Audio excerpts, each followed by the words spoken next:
guys, welcome back to my channel. Simone here. So today I'm going to be filming my August wrap up, and as you might be able to tell from the video timestamp, this is probably going to be a really long video. In July I read 14 books and it was like a 34-minute video, and in August I read 15 books, so I'm going to say it's probably going to be similar.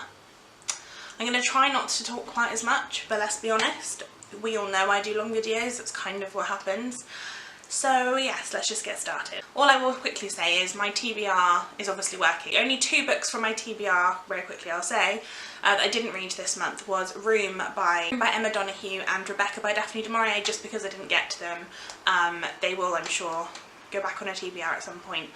But for this month I don't plan on reading them because I will link my September TBR down below and you can go and check out what I'm planning to read this month. So the first book I read in the month of August was Kiss the Girls by James Patterson, which is the second book in the Alex Cross series.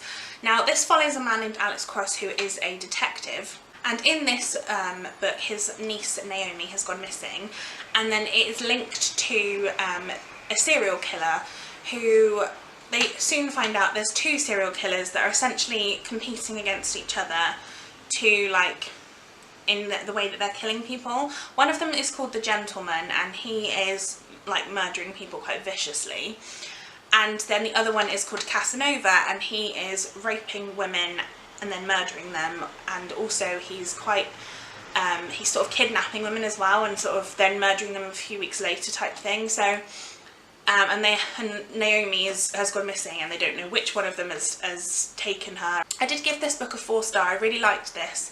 I read the first one, which was Along Came a Spider, a few months ago, and really liked that one. And I did really like this one as well. It's quite a big book, but I actually don't think it went that slowly. Like I feel like it was quite a quick read, and it is definitely one of those books where it's made me want to continue the Alex Cross series a lot, so hopefully I will do that at some point. But yeah, I'm really glad I read this one. Definitely a great read, and yeah, I would definitely recommend this series because I think it's one of my favourite series of James Patterson's that I've read, to be honest with you. Then the second book I read was the last book from last month's TBR that I was in the middle of reading. I will link my July TBR down below because it was actually a book from my July TBR that I was still reading at the time when I filmed my July wrap up because I hadn't quite finished it yet. And I really hated it, and I gave it a 1-star, and I was quite excited to read it, and I'm really disappointed. There's a lot of hype around it, but negative hype, and I didn't pay any attention to that, and clearly should have done, let's put it that way. This is The Bronze Horseman by Paulina Simons, and this is a Russian World War II story, set obviously in Russia, and it is about Tatiana and her sister Dasha, who live in a very small house with their family, or apartment should I say, and Dasha is kind of engaged, or at least she's dating a soldier called Alexander, but Tatiana is secretly in love with him and he's also in love with her, and you can see where this is going. However, that's not even the bit that I disliked. I was quite excited to read this because I've never read a World War II book set in Russia, and I would like to read some more of those, so if you have recommendations please let me know. But the reason why I hated this was because Alexander is a horrendous human being. He was so abusive, both sexually, mentally, physically, in every type of way. He was controlling, he was manipulative, he was basically a bit of an asshole. I mean, I'm sorry to swear, but he was. And I started, when I first was reading it, I read the first sort of maybe a couple of 100 pages, and I was a bit like, he's not as bad as people have said. Yeah, he's a bit controlling, I kind of can see that, but he's not what it gets worse, trust me. And also there's like ridiculous bits in this, like there's a lot of very intense sex scenes, like things that I didn't really need to read about, but like the first time that they ever have sex, because let's be honest, we all know that's going to happen at some point in this. When the first time they have sex, she sort of is trying to stop him and saying that she doesn't want to, she's changed her mind, and he keeps going and saying, oh yes, yeah, I want to, yeah, you can do it, kind of thing. And then like, it was the most ridiculous bit. This is quite graphic, so please don't watch this if you're like under legal age or whatever. But he undresses in front of her, essentially gets his manhood out, and she goes, how are you going to fit that inside me? And I was like, really? Like, that's an interesting way of saying that he has a massive one. Like, I don't know, there's something about it. I was reading it and I was like, this is just cringy and awful. Like, there were bits where he like physically abused her and like would punch her around and knock her around and like make her do things that she didn't want to do and tell her that this, you know, essentially like you'd be nothing without me kind of thing. And I was like, this is standard like bullying, domestic violence behaviour, and just because he's a soldier does not mean that that's okay. Yeah, I have a lot of thoughts on this, but I really just did not like it. And yeah, I will not be continuing with the series because this was absolute trash. Then the third one I read was another of James Patterson's stories, but it was one of his book shots, so it's like the short, like 150 page books, and this I think was 150 pages, but it was The Witnesses by James Patterson. I only gave this one a 2-star because it wasn't my favourite, and I don't know if it's because it's a short story that's not like from one of the series, because I own, well, you can't see them now, the books are in the way, but I own a few of the book shots, but they're from like Alex Cross series or the private series. But this one, like I said, was a standalone, and it was a story about a family who have witnessed something, and they are essentially being looked after by like a bodyguard who is trying to keep them, they're not allowed on the internet, they're not allowed anything that might make people know who they are. Unfortunately for them, there is an old man that lives next door who used to be part of the police, and he like thinks there's something quite suspicious going on, and he's sort of watching them, and then other things happen, and I don't know, I felt like there wasn't much point to the story. I kind of get it, but I don't know, it was a bit strange. It wasn't my favourite story. It was okay, I read through it and it wasn't boring at all, but it was one of those stories I was a bit like, what's the point?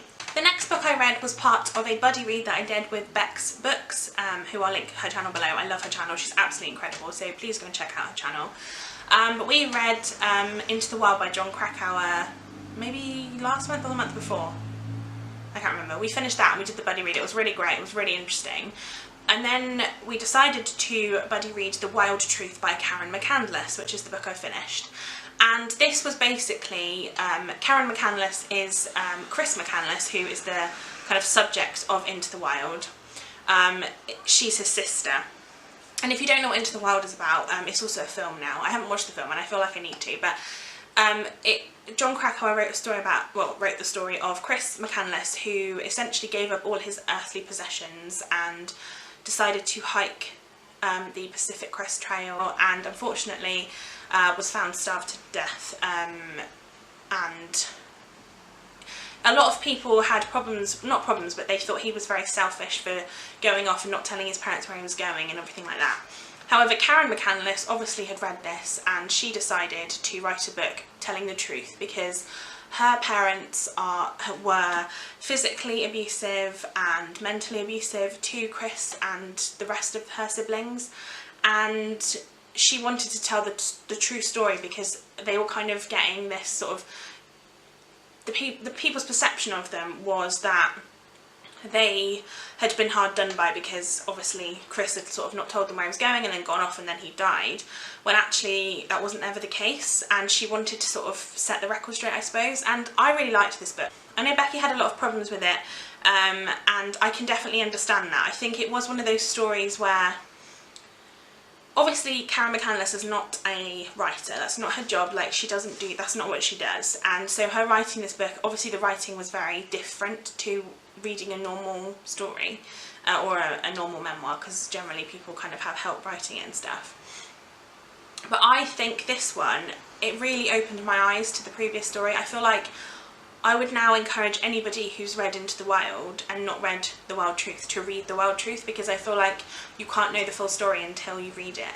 And it completely explained a lot of things for me, and I just think it's a really important story to share, and I'm glad that she decided to write it. I know it must have been a very difficult thing for her to do, but I'm really glad that she did, because I think it's very important. And it made me think about Chris McCandless in a completely different way. So yeah, I'm very glad I read it, and yeah, I gave it a 4-star. Then the next book was my favourite book of the month. I talked about this in my August favourites, so I'll link that video below, but I will quickly say again, very quickly, because I've obviously mentioned it there, but it is I Let You Go by Claire Mackintosh. And this is a book about a young boy who was hit by a car and killed in a hit and run accident, and it's about Jenna Gray, whose life has been transformed by this accident, and so she goes off to a like cottage in a place where no one can find her, and it's about that, and it's about her dealing with it. The middle of this book has the biggest twist in a thriller book that I've ever read, and I did not like anticipate it, and it was a massive shock to me. I think the first half was very much a lead up to that part, but I also think that when that part came, I was like, right, that's it, I'm hooked. I need to continue reading, I want to know what happened, I'm very excited about it. And yeah, this was 100% my favourite book. I also own I See You by Claire Mackintosh that I would like to read, because like I said, this one to me was fantastic, so I can't wait to read another one of her books. So yeah, yeah, love this. Then I read an interesting story, a book that I have the whole series of and I read as a child, and I decided to reread it basically, so I read the first one this month, and that is Love You to Death by Meg Cabot, which is the first book in the Mediator series. Now this follows a girl named Suze who goes to live with her mother and her mother's new husband and his 3 children, 3 boys, in a new place, and she moves into a new room. Unfortunately for her, there's somebody already living there, but nobody else can see him, because basically Suze is a mediator for ghosts, so she can see ghosts, and it's her kind of, not job, but it's her responsibility, I guess, in some ways, to help ghosts move on, either to go, you know, to go wherever they want to go, because basically it's like the whole purgatory thing. They stay on Earth because they haven't quite finished whatever it is that they need to finish, so that they haven't moved on, shall we say. And in this one she comes across a particularly not very nice ghost, shall we say, not the one in her room, a different one, and it's kind of her trying to deal with this person, or ghost should I say, and getting them to move on. And it is really interesting. It was a very quick read. Meg Cabot, if you don't know, wrote The Princess Diaries, which is one of my favourite series of all time. And yeah, I really enjoyed this. I remember when I was younger I didn't love it as much as I actually quite liked it this time, but I did give this a 3-star. I thought it was really, really fun. It was a very quick read, and I can't wait to read the others, because I do own all other 5 books. The next book I read was actually the next one in my stand up to the TBR. I will link my stand up to the TBR round 3 down below, so you can go and check that out. But the book that I read this month was This Is Where It Ends by Marika Nijkamp, and this is a story about a school shooting, and it takes place over an hour, and it starts off where the students are at an assembly with the principal, and at the end of that, they're all in the auditorium, and at the end of that assembly they all try to leave the auditorium, but the doors are all locked and the shooting starts. And this story was very, very difficult to read, because it follows like 4 main characters. So 2 of them are people who are in the auditorium when Tyler, who's the school shooter, starts to shoot. So there's Autumn, who is Tyler's sister, and there is Sylvia, who is Autumn's girlfriend, who has quite a negative relationship with Tyler, let's put it that way. And so obviously it's difficult reading from the point of view of the sister of the shooter, because she's kind of like, you know, I mean, they know that things have happened, and so that's really difficult. And then it also follows Thomas, who is Sylvia's brother, but Thomas and his friend had gone into the principal's office to try and sort of sneak a look at some files, and so they weren't in the auditorium when the school shooting happened. And then it also follows Claire, who is Tyler's ex-girlfriend, who is on the track team, and they are practicing on the track, so they're not in the auditorium either. So like I said, it follows a range of different people, and I honestly thought when I was, you know, this book was put on my TBR, that Tyler was going to be one of the people it was written from, and I thought that was going to be quite disrespectful, but it actually isn't from Tyler's point of view at all, it's from all the others, and I liked that a bit more. I do think, like I said, this is very difficult to read, because unfortunately this is something that's much more prevalent in today's society. There are a lot more school shootings happening, mainly in America, but not only in America, and so this was very, very tough to read. It's difficult because I did think it was done respectfully. I don't think it was done in a way that was glamorising a school shooting or anything like that. It was very sad, obviously, reading it, and throughout I just had that like lump in my throat where I just felt like this actually happens to people, and this is how some people actually feel, like, and have actually experienced going through these emotions and things. And I just, it was difficult, it was very difficult, but it's made me want to read more non-fiction books about things like this. So I really want to read, is it Columbine? The actual book's just called Columbine. I read a book by Sue Klebold, who was the mother of one of the school shooters before, but I really want to read a book that's not from one specific point of view. So hopefully that will be one I read at some point. I did think it was done respectfully, and I did give this book a 3-star. The next book I read was actually continuing on a series, which, oh my goodness me, can we believe it? Because let's be honest, how bad am I at reading series? But this one was Scarlet by Marissa Meyer, and this is the second book in the Lunar Chronicles series. Now, I obviously don't want to go into it too much because it's a sequel, but if you don't know, Cinder, which is the first book in the series, is about Cinder, who is a cyborg, and it's basically a loose retelling of Cinderella. And the second book is obviously Scarlet, which is kind of a loose retelling of Red Riding Hood, and it also includes Cinder and everybody else in it, but it introduces a whole like new range of characters, because obviously Scarlet is one of the main characters in it. I really liked this book. I gave it 3 stars. I don't think I liked it quite as much as the first one. I've heard that Cress is everybody's favourite, so potentially the third one, Cress, will be my favourite, hopefully.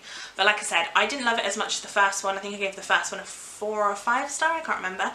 And yeah, I think maybe it's just because I've read quite a few retellings this year and towards the end of last year, so maybe I'm a bit retellinged out. But I did enjoy it even still, and yeah, I definitely love Marissa Meyer's writing. So yeah, I would definitely recommend this series, and hopefully I'll continue on because I actually read a sequel, can we believe it?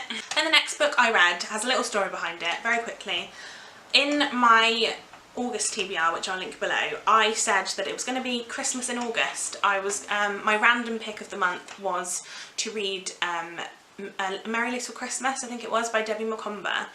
Unfortunately, when I started reading it, I realised that because it's 2 stories in one book, those 2 stories on that as a whole did not say on Goodreads that it was a part of the series that Debbie Macomber writes, which I love. But unfortunately, it was like number 12 and 13 or something in the series, so I had to put it down because I read like 20 pages and I was thinking, I don't really understand some of the stuff that's happening. I feel like I should have read more of the other books. So I did another random pick on, like I would normally do on my TBR, and the random pick that I chose was Hitler's Angel by William Osborne, which I have been wanting to read because both my parents and my sister have all read this and loved it, and I was like, okay, I really want to give this a go, and I really loved it. I did give this book a 4-star. It was really, really great. It basically follows 2 children who get asked by the British government, I guess, to deliver something from Germany back to Britain, because so one of them is Lenny, and Lenny is a British girl who has been working in the kind of, what do they call it, like they like bike blood, like to give blood, they bike blood from one place to another to like hospitals and stuff so that people can have blood transfusions and stuff. I can't remember what they call it. It's like a blood bikers, is that what it is? Anyway, she's one of those, and somehow they find out about her and they ask her.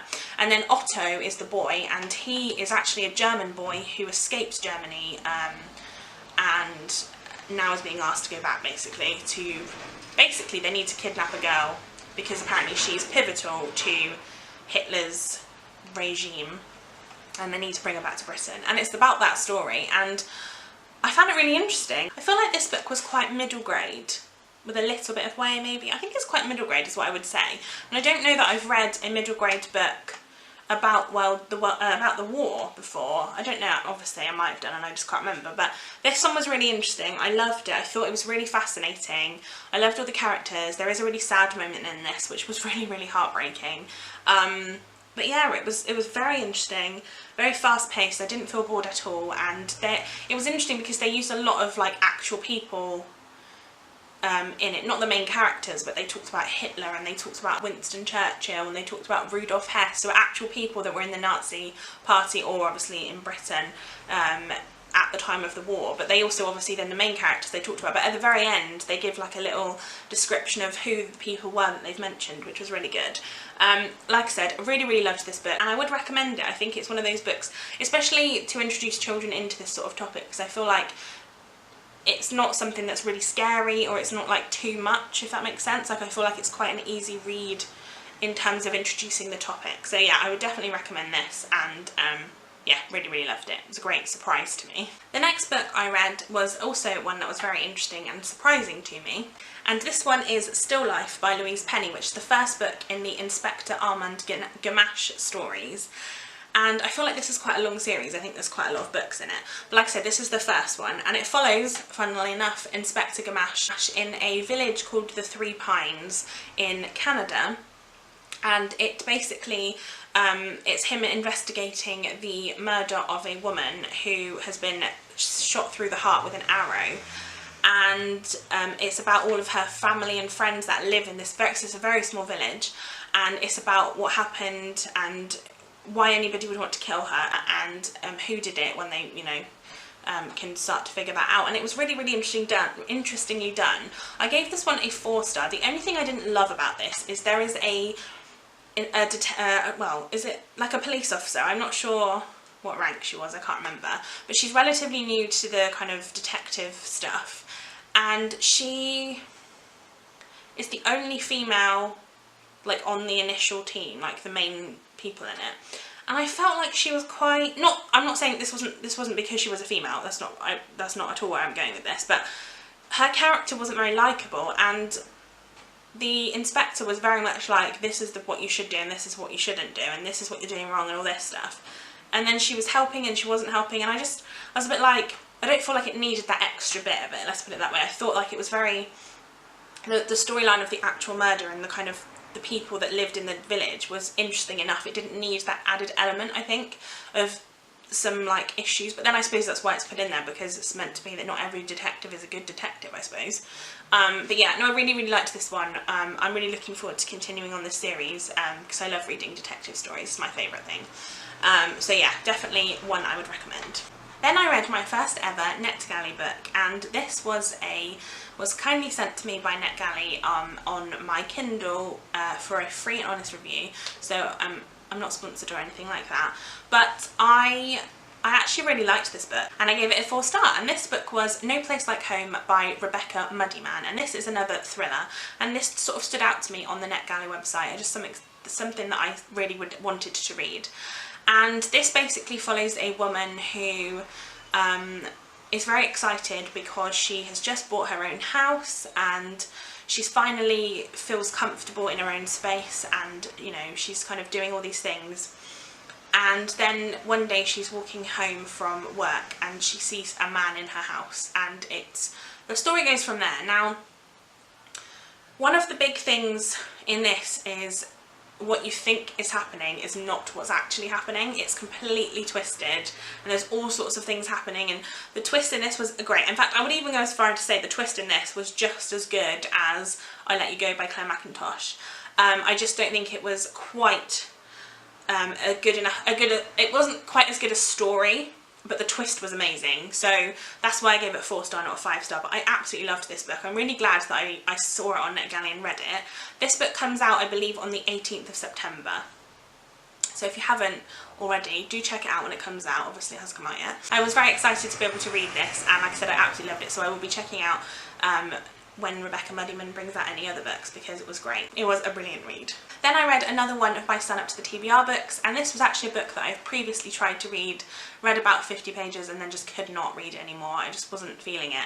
And I finished it this time, and that was The Glass Castle by Jeanette Walls, which is a memoir about, obviously, Jeanette Walls' life, and it's about her childhood, and it's interesting. I gave this one a 3-star because I saw this a review that somebody had written about how it made sense to them, because basically they were saying that they really loved and hated her parents in this, and I was thinking to myself, how can you even like her parents? Like, I hated them.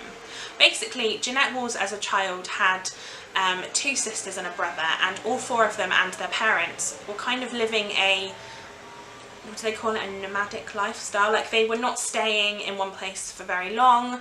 If they didn't pay their bills or they got in trouble somehow, they would just skip town and go somewhere else and live on the streets, or they would rent a small room or whatever. And that her parents were very abusive, I think. That her father was an alcoholic, and he would take money from them even if they had nothing left. Like, at one point the mum goes off to do some qualifications or something, so she's away for 2 months, and she sends her wages back to Jeanette, who's in charge of the household at this point. I think they're not very old, and the youngest is like 6 or 7, and the father just takes the money and goes out and buys alcohol and stuff and doesn't even come back for days, and leaves her essentially trying to scrape together food. At one point all they eat in a day is popcorn, because that's all they have, and I just didn't see how anybody could like the parents. However, that's not the point of the story. The story is how she changed her life around, and she did something with her life, and the things that she kind of went through and had kind of shaped her in some way. And I thought Jeanette she's an incredible woman. Like, to do the things that she did after what happened to her, I thought was absolutely insane, but I would give her a massive round of applause, honestly. And I'm glad I finished this. I think, like I've said before, I think the reason why I didn't like it the first time just was that it was the wrong time to read it for me. When I read it this time, I was just loving every little thing about it. I enjoyed reading the story. It made me angry, and I think that's a good thing about a story, if it makes you feel something, and it did. It made me very angry, and I really didn't like the parents. I don't understand people that said they love and hate the parents, because I just didn't like them. But yeah, I applaud Jeanette Walls, and I think this is a film now as well, so it's one I might check out. Then the next book I read was The World is Full of Married Men by Jackie Collins. Now, I've mentioned before on this channel that I really like Jackie Collins' writing. It's never kind of groundbreaking, but it always is entertaining, and I've always really liked it. Now, this is actually the first book that Jackie Collins ever wrote. Now, if you know her, she's probably written like a good 100 books or something altogether. Actually, I don't know how many, but it's a lot of books. And this was the first ever one that she wrote. And to me personally, having read a lot of her other books, it showed. I only gave this one a 2-star. I didn't love it very much. I think, like I said, I could tell it was one of her earlier books, because it just didn't have the same hold as the others did. This follows a man named David Cooper, who is currently cheating on his wife, and he's been cheating on her throughout their marriage. They've been married a long time, but for some reason that's just what he does, and he's cheating on her with a model named Claudia. Unfortunately for him, when he decides that he's going to leave his wife because he wants to be with Claudia's not really having that. She doesn't really want to be married, and she doesn't want to be tied down. She's quite happy sleeping with people and being a model and doing the things that she wants to do, and so she sort of rejects him a little bit, and that doesn't go down very well with him. And it's a lot of sex and corruption and greed and all the things that we love about Jackie Collins books. But yeah, this one wasn't the best for me. I didn't like any of the characters in it, apart from possibly the wife, but even she was a bit like simpering and annoying. So yeah, I didn't love this book. Like I said, it was alright. It was a good story, and it kept me hooked, I guess. I did continue reading it, but yeah, it's not one that I would ever reread, I don't think. Then the next book I read was The Good Girl by Mary Kubica. This follows I think it's 3-perspective story.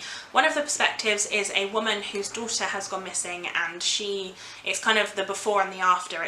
Each chapter is set up into each person, and then before or after, depending. And yes, it follows Eve, who is the mother of this girl who's gone missing. It also is from the perspective of Gabe, who is a police detective who is trying to investigate the disappearance of this girl.